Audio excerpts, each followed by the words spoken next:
आलसी बेटा। एक गांव में तुलाराम नाम का एक साहूकार था। वह बहुत मेहनती था। वह सुबह 5 बजे उठकर सबसे पहले शिव मंदिर जाता, इसके बाद वह अपने खेतों में, गोदाम में जाता और फिर अपने भैंसों के तबेले में जाता था।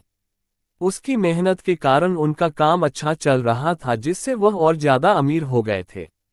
एक दिन तुलाराम अपने बेटे रामू को सुबह जल्दी उठाने के लिए गया, जिससे वह भी उसके साथ काम पर जाए और काम को सीख जाए।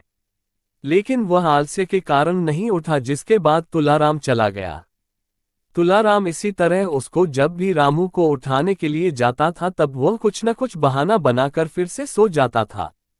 तुलाराम अपना काम मेहनत से उसी तरह करता जा रहा था। एक दिन तुलाराम बीमार पड़ गया। वह कुछ दिनों तक बहुत बीमार रहा, जिसके बाद उसकी मृत्यु हो गई।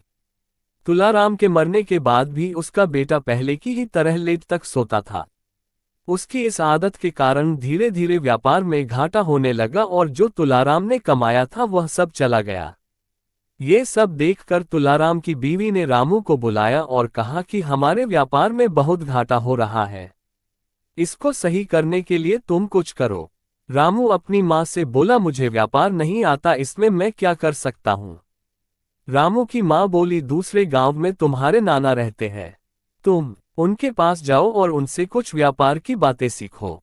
रामू ने ऐसा ही किया। वह अगले दिन दूसरे गांव अपने नाना से मिलने के लिए गया। उसने नाना से व्यापार में घाटे की बात बताई। उनने रामू को सुबह 5 बजे उठकर पहले शिव मंदिर, फिर खेतों, गोदाम में और उसके बाद भैंसों के तबेले में जाने की सलाह दी। रामू अपने नाना की सलाह के अनुसार सुबह 5 बजे उठकर सब जगह जाने लगा। उसके कुछ दिन ऐसा करने पर उनके व्यापार में काम करने वाले सभी व्यक्ति सोचने लगे कि मालिक अब रोज आते हैं, जिससे उनने घोटाला करना बंद कर दिया। इससे उनका व्यापार फिर से अच्छा चलने लगा और पहले की ही तरह हो गया। ये देखकर रामू की माँ बहुत खुश हुई और उसने रामू को अपने नाना को धन्यवाद बोलने को भेजा, जिनकी वजह से ये सब हुआ था।